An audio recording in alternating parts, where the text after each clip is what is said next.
l'époque du Far West où sur Internet, n'importe qui faisait ce qu'il voulait comme il voulait, elle est, Dieu merci, en très grande partie, on va dire quasi derrière nous. Et ça, en grande partie, grâce, et je dis bien grâce au RGPD. Ça vous protège. Ça protège tout le monde qui nous protège. Ben moi, c'est aussi mon métier, j'audite des sites professionnels pour voir un petit peu leur état de conformité. Eh bien, à ce niveau-là, on voit que c'est des sites qui sont 100% en conformité avec le RGPD, moi, j'en ai jamais vu. J'en ai jamais vu parce que c'est extrêmement complexe. C'est comme, si vous voulez, c'est une sorte de contrôle technique avec énormément de points et où, en fait, il faut aller très loin à chaque fois dans la manière dont les process sont mis en œuvre. Donc, c'est compliqué.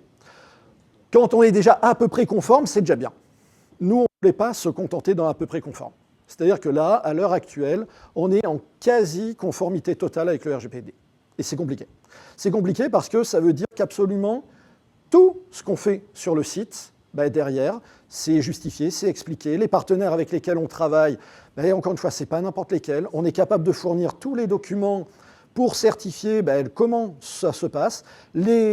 Pourquoi je vous parle de ça? C'est parce que les fichiers, par exemple, qui vont transiter par notre plateforme, on ne peut pas se permettre de faire n'importe quoi avec.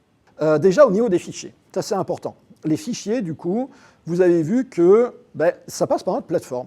Et par exemple, on ne vous dit pas de les envoyer par email. Les envoyer par email, si on regarde un petit peu les problèmes que ça pourrait poser, c'est que, imaginons, j'espère que ce n'est pas le cas parmi vous, parmi les professionnels qui sont présents, si jamais votre adresse mail venait à se faire hacker, et que celui qui arrive à rentrer sur votre messagerie, s'il remonte un petit peu dans l'historique de tous les messages que vous avez envoyés avant. On parle surtout de messages professionnels, donc ça veut dire des emails que vous avez pu échanger vous-même avec vos clients. Est-ce qu'il n'a pas des risques de retomber sur les traductions que vous lui avez envoyées comme ça? Est-ce que le risque, ce n'est pas justement de retrouver des choses qui pourraient être très compromettantes pour beaucoup de monde, et indirectement, puisque c'est vous qui avez été hacké, c'est d'autres personnes qui risquent finalement d'avoir des données compromises. C'est un vrai risque. C'est un vrai risque. Donc là, l'idée, c'est évidemment d'éviter ça aussi. Donc nous, notre plateforme, qu'est-ce qu'on fait? Là, encore une fois, c'est en toute transparence ce qu'on fait. C'est que, étant donné que quand une commande est passée, c'est entre un client et un prestataire, on a mis en place justement un système de cryptage, de chiffrement des fichiers, qui fait que de toute manière, il y a un système de clés publiques, clés privées en place entre les deux personnes, et de toute manière, personne d'autre, et quand je dis personne d'autre, c'est même pas ni Alexandre, ni moi-même en tant que développeur, personne d'autre pourra ouvrir le site, ouvrir le fichier, à part les deux personnes concernées. On a bétonné vraiment de partout, et on continue à travailler sur tout l'aspect sécurité à fond. Et il était absolument impensable de dire non, mais la sécurité, on la verra après. C'était important aussi de parler un petit peu de Stripe. Comme l'a dit Alexandre, Stripe, c'est le partenaire qu'on a choisi pour tout ce qui va être les paiements. Évidemment, il était hors de question de développer une solution ad hoc, c'est-à-dire nous-mêmes, une solution qui allait gérer les paiements directement chez nous. On est absolument hors de question. C'est que chacun son métier, on est sur le domaine le plus sensible qui soit, les paiements.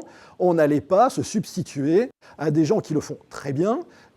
Par rapport à YouSign, voilà, là aussi c'était un partenariat fort qu'on voulait parce que c'est aussi une entreprise française. C'est un des fleurons, justement, de l'industrie, de l'innovation française, YouSign.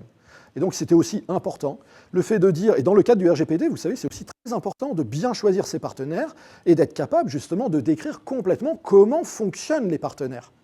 Le fait de choisir un partenaire français comme YouSign, c'est aussi quelque chose d'important pour nous.